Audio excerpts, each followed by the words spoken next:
nakwakira.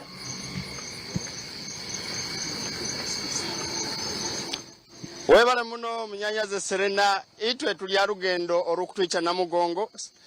Saa zino nambali nkubaliza tuli Buyara tukutambula mpola netweyongerayo nambali tugenda kulala olunaku lwa leero tukugenda Busega. Mbaire nimbaza ne Dr. Omu abaire nakulira ebyentambula ebyokukurula abalwaire bona bali kurungi. Yagamba ekiresera abantu bano okukowa muno nuko okuba tebalire kurungi kandi na akaspeed okubera kalaira. Ndi ne Reverend Father katugambire orugendo runo okuruya Fort Potro n'okuruicha saa zino. Father, orugendo rubaire ruta.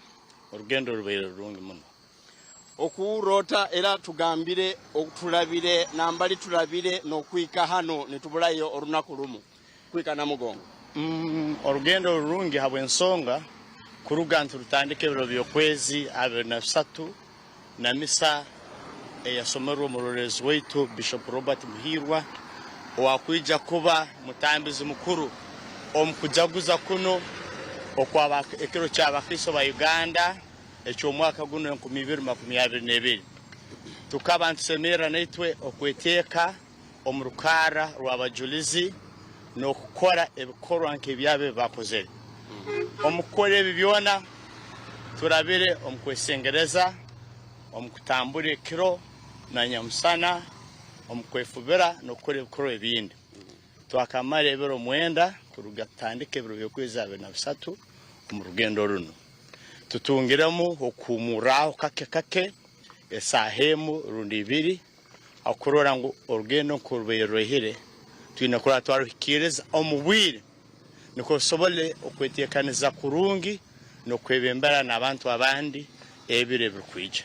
Webale muno Reverend Father Simon tutambuire no mukaikuru ono tukatandika nawe Fort Potro wa miaka 8 mata jajja mukaikuru ole otatata ndi kurungi oliyo kurungi orugendo orusoboire ota kuruikya hana mbali tuli orugendo runsemerire muno kuba tukatandika kulibata twine kizibu cyone twakaba kuhetusemerire nturi antunywa kandi turi bata hati ntwegonza tebeza bakuru amarungi